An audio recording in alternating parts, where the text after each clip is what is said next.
Sistem neurologi adalah sistem pengendali pusat yang mengatur organ dan komunikasi aktivitas tubuh. Yang selanjutnya ada anatomi dan fisiologi neurologi yang terdiri dari sistem saraf. Sistem saraf terbagi menjadi tiga. Yang pertama yaitu sistem saraf pusat yang terdiri dari otak dan sumsum tulang belakang. Yang kedua ada sistem saraf perifer yang terdiri dari 12 saraf kranial dan 31 saraf spinalis. Dan yang ketiga ada sistem saraf otonom yang terdiri dari sistem saraf simpatis dan parasimpatis. Selanjutnya ada otak dan yang ketiga ada neurofisiologi atau pengukur suhu tubuh atau pengontrol suhu tubuh. Saya akan menjelaskan tentang etiologi. Etiologi adalah ilmu yang mempelajari asal-usul atau penyebab suatu penyakit atau kondisi medis. Singkatnya, etiologi adalah jawaban dari pertanyaan apa yang menyebabkan penyakit ini terjadi. Ada 3 kelompok penyebab utama, yaitu yang pertama, faktor biologis, infeksi bakteri, virus, jamur, atau kelainan genetik atau keturunan. Kedua, faktor lingkungan dan gaya hidup, polusi, zat kimia beracun, pola makan buruk, stres, atau kebiasaan merokok. Ketiga, faktor imunologi dan metabolik, gangguan sistem imun seperti autoimun atau masalah proses kimia tubuh seperti diabetes. Ada juga istilah penting, idiopatik, penyakit yang tidak diketahui penyebabnya, yaitu yang pertama, iatrogenik, penyakit yang muncul akibat efek samping tindakan medis. Yang kedua, multifaktorial, penyakit yang disebabkan oleh gabungan banyak faktor.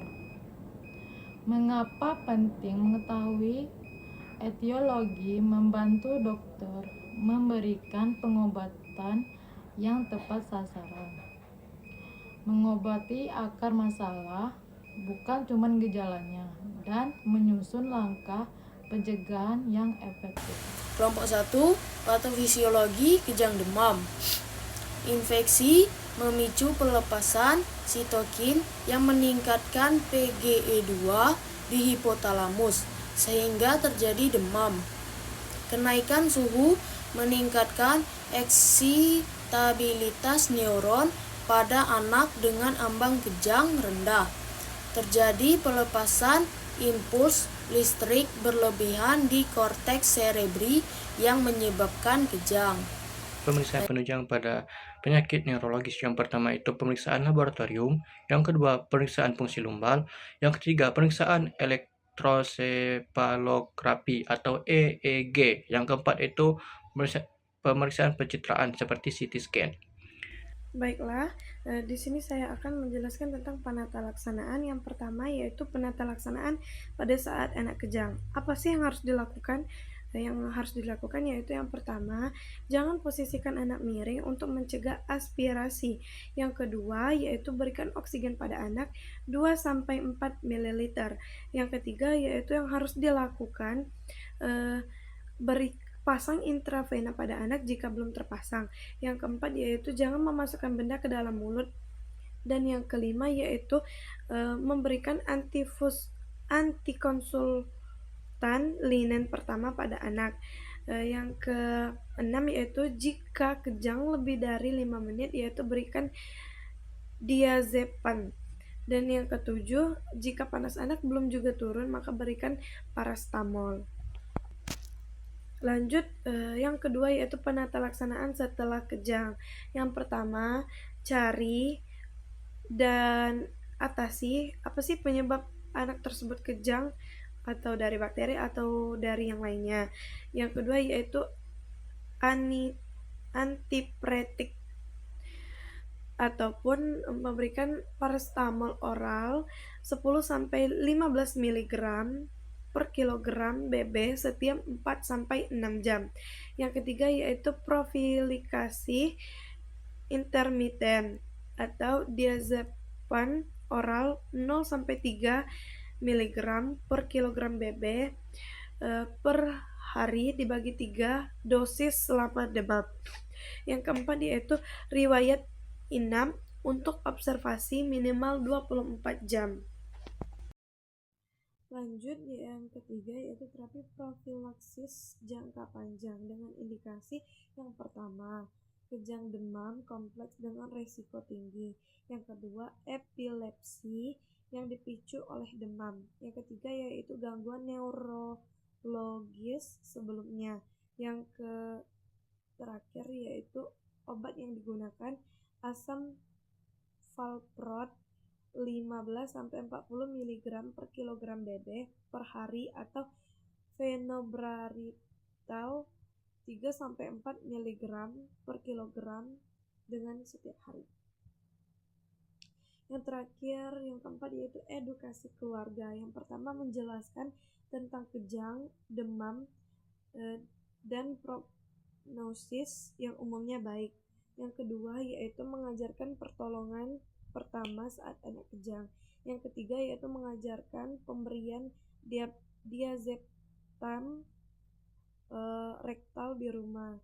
Yang keempat, tanda dan bahaya yang harus segera dibawa ke fasilitas kesehatan. Dan yang terakhir yaitu pentingnya menjaga suhu tubuh anak saat demam. Analisa data. Yang pertama, data subjektif. Ibu mengatakan anak demam tinggi sejak 2 hari, suhu tertinggi 39,8 Celcius, anak rewel. Data objektif, ibu suhu aksila 38,8 derajat Celcius, nadi 118 kali per menit, leukosit 14.500 CRP 12 mg per ROQ plus di kedua basal sekret hidung. Etiologi proses infeksi ISPA merangsang perlepasan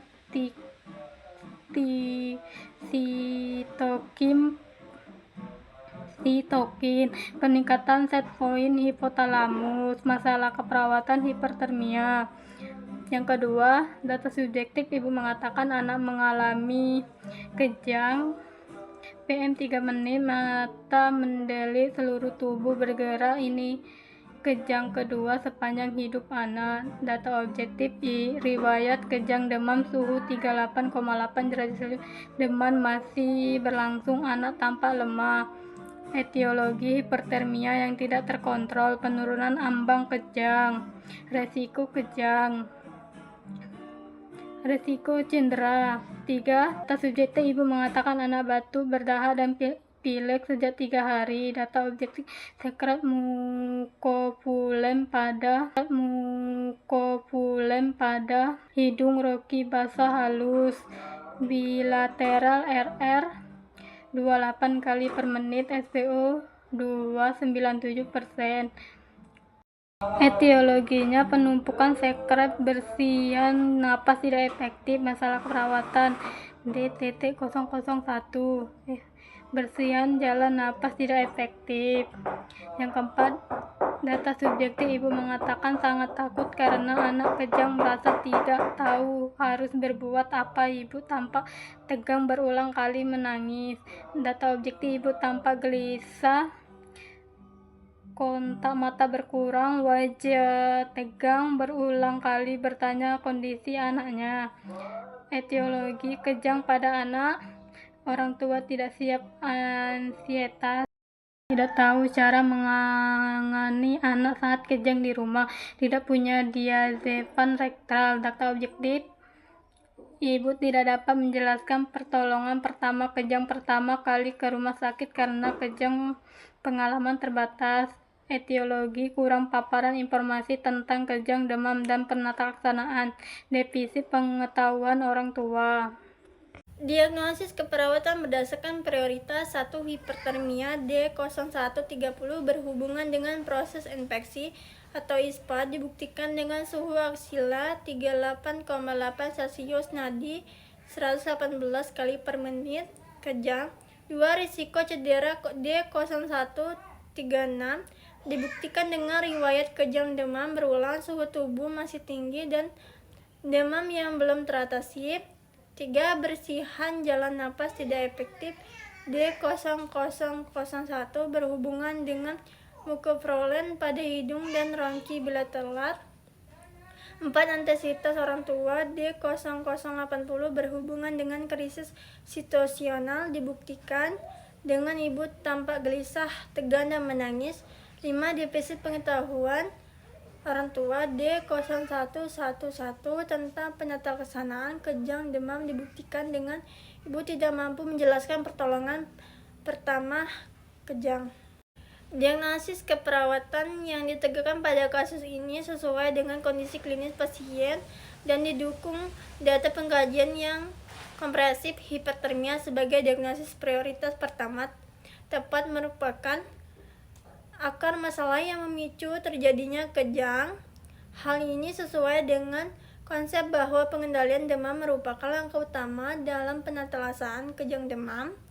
Risiko cedera sebagai prioritas kedua relevan mengingat pasien memiliki riwayat kejang demam sebelumnya yang meningkatkan risiko berulang 30-40%. Sesuai teori, diagnosis bersihan jalan napas tidak efektif ditegakkan berdasarkan adanya sekret berlebihan akibat ISPA yang juga merupakan faktor risiko potensial komplikasi respirasi saat kejang. Diagnosis psikososial, antusitas, dan defisit pengetahuan mencerminkan pendekatan holistik dan family-centered care yang menjadi filosofi utama keperawatan anak. Implementasi keperawatan.